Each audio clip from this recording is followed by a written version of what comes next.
Let's get more information, Jeff, from our good friend Daryl Ruiter, who is our Browns beat reporter. And we'll do that right now as soon as I get over there. Hi, Daryl. He's brought to us by Scheibman Jewelers, Cleveland's premier jewelry store. I didn't know if you knew that, Daryl. I did, Nice. And very, very appreciative of that. Very nice. Daryl, the decision, the real one for this year, the one we were waiting for, who would be the starting quarterback, at least for the first preseason game? Your thoughts on the fact that Shedeur Sanders will be wearing a baseball cap to start this thing? Least surprising is, I don't know if people are surprised why, but yeah, not all that surprised that they're going to go with Deshaun on Saturday. Goal is to have him play a half. Same thing with Shedeur when he goes against the Buffalo Bills the following Saturday. Todd Monken really is hoping for 2-minute situations for both of these guys at the end of the first half, because obviously I feel like that's a key part of the evaluation for Monken and the coaching staff. So, I think it makes sense. You give Deshaun the first look, give Shedeur the second opportunity. You also have a joint practice against the Bills in which you're going to be dividing the reps between those two guys as well. And, this, as anticipated, this quarterback competition is going to go into week 3 of the preseason. Isn't that, Daryl? It just doesn't sit well with me. The rest of the offense is so new, young, offensive line coming together. Man, I wish they could just go ahead and pick a starter. If they haven't seen enough from either guy, I get it, but I kind of find that hard to believe. Well, I think that this is a byproduct of both players being inconsistent. The original plan, Jeff, was to have a starting quarterback for the start of training camp. But because neither one separated themselves in the offseason program, well, Todd Monken made the decision to take this into training camp, right? And look, Deshaun was a very slow start in camp. It was not pretty the first 6 practices. Then practice 7 came, and all of a sudden something started to click for him. And in fairness to Shedeur, he's been better in recent practices as well. The overall offensive operation has been a lot smoother. Todd Monken has had to take less time stopping plays, to cuss guys out for doing things wrong pre-snap. So both players have shown improvement here over the last week and a half or so. And, it kind of feels like they're both on the same page. Their deficiencies are different, but they both have deficiencies. Yeah. Their positives are both different, but they both have positives. And so I do feel like this is a very difficult decision for this organization to make, because there are short-term ramifications that come with it. Then there's the big picture that comes with it as well, right? So it's certainly understandable why they're taking their time. And frankly, Jeff, I'd rather them take their time than rush through this thing. Well, that's true, Daryl. If there's no obvious guy, There isn't. No. And that's the point, right? There is no obvious choice to be made here. So I honestly, yes. Do we all want the answer? Yeah. Are we all frustrated by that? Of course we are. I'm sure the Browns are a little bit too, if you give them some truth serum. But okay, if there isn't a clear-cut answer right now, hey, I have no problem with them taking their time and going through this process and being very deliberative in making this decision and this selection. And then, once they make it, they've got to obviously support that decision and let the chips fall where they may. But, yeah, there is no obvious answer here. And I think that's what a lot of folks need to understand.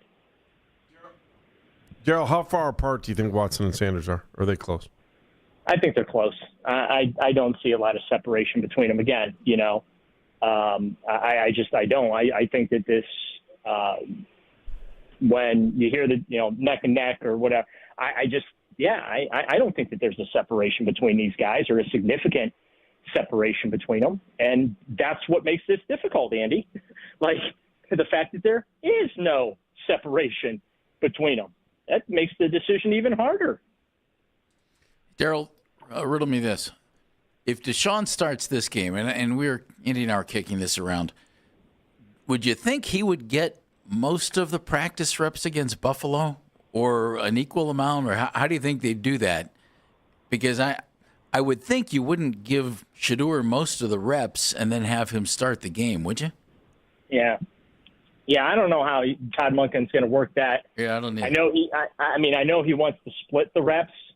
And as he has talked about, just because the reps are split doesn't mean that they're even, right? So, and whatever today is, the last practice yesterday, the fact that Shedeur got those a lot of the one reps, right? I was like, yeah, I mean, it's going to be Deshaun on Saturday. Shadeur's getting all his work in today, and then Deshaun gets his work in on Saturday, and that's ultimately how this thing played out. But Monken has said he does want to get both players' first-team reps against the Bills. But to your point, Jeff, yes, it would stand to reason that if Shedeur is going to start that game, the majority of the first-team reps likely would probably go to Deshaun Watson. Yeah, also, what do you think about to correct me if I'm wrong, is he going to play the offensive line as long as he plays as long as he plays Deshaun, or is he planning on pulling the offensive line out earlier and leaving Deshaun in? I was kind of a little confused on that. Depends on what Chicago does. So I think he wants to match the starting offensive line with Chicago's starting defensive front.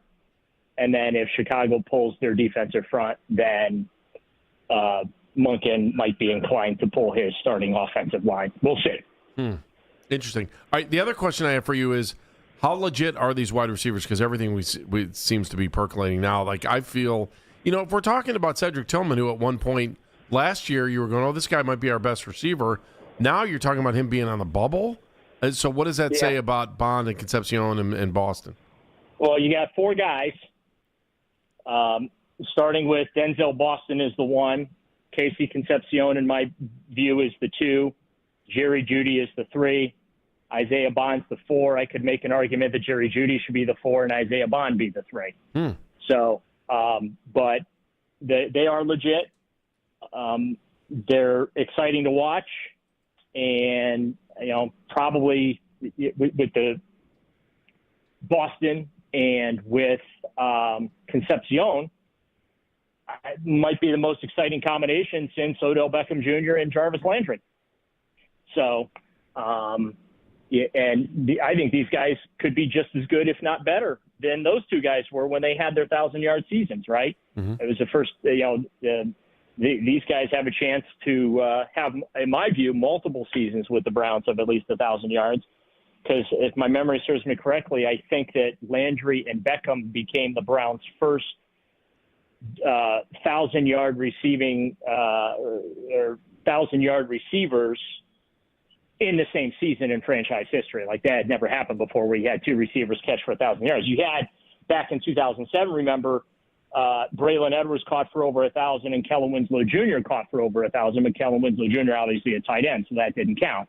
So I think that Concepcion and Boston have the potential, maybe not this year, but as they go through their careers here in Cleveland, I think they have what it takes to be 1,000-yard wide receivers. Daryl, on the defensive side, is there anything that still is to be determined other than maybe depth at defensive end, where they keep dancing around other guys with A.J. Epinesa and then Jadeveon Clowney, and now they bring in Bowser for a look?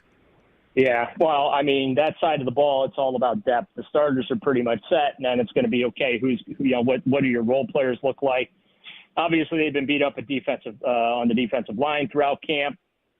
So that obviously becomes important to look at. And then also, too, the secondary. How does that whole thing play out on the back end of the defense?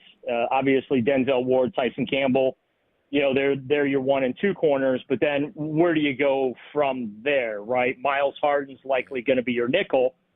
And as we know this, it's a war of attrition. You tend to get a little deep on your depth chart when you're talking about the corners and the safeties. You got D'Angelo Ross, Miles Bryant, Damari Mathis is in there.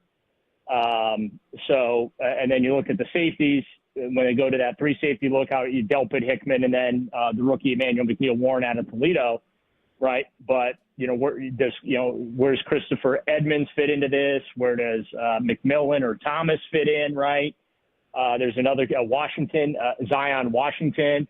So there's on the defensive side, Jeff, there's a lot of stuff that I think they need to sort out behind their starters, right? And that's, I think, where some of the tougher decisions when you're talking about the ultimate first 53-man roster construction will come from. Daryl, does Mike Hall make that jump this year? I mean, if he's healthy. You think he can? Got blown up pretty good by Quinshon Judkinson. I don't know that he's recovered yet. So yeah, that wasn't good. It's been a while since he has been on the field. So I think he's been out of practice since that actually happened. So, he came back into practice that day, but I'm just saying, I think he's missed every day since then. You hope so. You need him to, right? Mm-hmm. Mason Graham certainly looks like he is just a beast unleashed this year. Although I was a fan of what he did last year. I know folks look at the numbers and say, he just, he had a terrible rookie season. I really disagree. I think Myles Garrett owes him a bouquet of thank yous for setting that sack record because Mason Graham had a tremendous impact there. I'm a big fan of Alex Wright and Isaiah McGuire, along with Jared Verse. Obviously, we know what he can do. But, you hope that this can be a year for Mike Hall Jr. to kind of take that leap. Sam Kamara has been banged up. Haven't seen a lot of him. But, let's not forget about Aiden Huntington in this whole thing, right? So there's a lot of names for Andrew Berry and Mike Rutenberg and Todd Monken to be sorting through here over these next 3 preseason games when they're trying to round out that defensive line. Daryl, what happens if Sanders and Watson both don't look good? Is there a path for another quarterback? Brandon Whedon's available. Get Romeo Cornell on the phone and have him flip a coin. I was waiting for that one. For who, though? Between Watson and Sanders, or would you put Gabriel or Green in there even? Green's not seeing any reps. I'm just trying to let Jeff down easy. Green right now, Taylor Green right now is the dummy quarterback. And what I mean by that, when they do the pass rush drill, offensive line be defensive line, he's the quarterback that stands back there and takes the snap and just kind of tries and stays out of the way. That's not a drill. That is not a live drill in which you want either of your starting quarterbacks to participate in. Mm-hmm. That's, aside from the individual reps, those are the reps that Taylor Green's getting right now. So he's a non-factor at this point. Dylan Gabriel, I think there's a chance Dylan Gabriel ends up as the number 2 quarterback. I know that's going to upset some fans, but I think there's a possibility Dylan Gabriel ends up as number 2. The loser goes to number 3 or the loser goes off the roster? Both, either or. Does Green stick then? Well, if it's Deshaun, they can't cut Deshaun. Let's be very clear about that. Let's understand they can't cut Deshaun Watson. Okay, they're stuck with him. He's made the team. Okay, the only way he doesn't make the team per se is and obviously no one wants that to happen. But if he does get injured and ends up on injured reserve, but no, Deshaun Watson's on the team. They can't cut him, but. You could trade Shedeur Sanders maybe. You could trade Dylan Gabriel maybe. Or Andrew Berry's shown he's willing to keep 4 quarterbacks. I do think he hasn't. This year. He didn't do it last year. Remember, everyone said he wasn't going to do this. He's going to keep 4. He kept them for a few days. Yes, he did. He has not during the regular season. Yeah, the initial roster, Andy, he did. He did. For the very first roster they put out before he actually had it. That's when they made the trade? He has kept 4 quarterbacks before, so he's not afraid to do it. But no way he's keeping 4 quarterbacks. Well, you got to bluff. You got to bluff teams, right? If you're trading, bluff it, man. We're the Browns. We're in no position to be bluffing anybody. What are we talking about? Trying to get the difference between a 5th-round pick or a 6th-round pick? Yeah. If you're trying to get Shedeur, or you're trying to trade Shedeur or Dylan? And I got news for you. You're going to have to send a pick with one of the quarterbacks, too, to get the better pick. So it'll be QB plus, let's say, a 6th-round pick to get a 5th-round pick, or a 7th-round pick to get a 6th-round pick. We've seen Andrew Berry make those package trades all the time. Is that the most logical path for the future then? When this I thing's have all no said idea and what done? the logical path is, Andy. I've been watching these quarterbacks at camp, and I say every day, I have no idea what we're doing. He's got. I'm telling you, because Daryl, I agree with what you're saying about trying to trade off one of these guys. Great. I'm with you. I wouldn't start any of them, but they have to pick one. This is what they have. So it is what it is, right? I mean, Deshaun has shown glimpses of brilliance. We've seen Shador show glimpses of brilliance, but there's no consistency with either one of these guys. So buckle up and enjoy the roller coaster ride, my friends. All right, Daryl. Last question for you. Great. It's just the reality. I'm sorry. Exactly, No, Daryl. know. You're right. You're know. right. I know. I It's the truth. all right. So, what will make Todd Monken or Daryl Ruiter happy when the game concludes on Saturday? Give me this should really be the goal. That Deshaun and the first team offense looks like they're in midseason form. And by midseason form, I mean they're putting points on the scoreboard, putting long sustained drives together, that type of thing. Okay. I'm not talking about the typical midseason form for Browns quarterbacks where it's incompletions and interceptions. Okay. No, I'm talking about you're getting sustained drives, picking up first downs, walking it down the field, putting points on the scoreboard. I'm with Todd Monken. Love to see a good 2-minute drive at the end of the half if that opportunity presents itself. But because then that puts the pressure on Shador Sanders to come out next week and do the same thing. And that it ratchets up that competition. Now, if Deshaun goes out there and he looks like the Deshaun Watson we've seen for most of his time with the Browns, right? Mm-hmm. That'd be very bad. So, that's really what you want to accomplish on Saturday. You want to come out of that feeling like Deshaun Watson is back. All right. I hope that's what that is what we can all hope for then. All right. We hope Deshaun Watson is back. What a great way to lead things off here to talk about the beginning of the preseason. Thank you, Daryl. Thank you. You're a good man. Thanks, Steve. I wouldn't start any of these guys.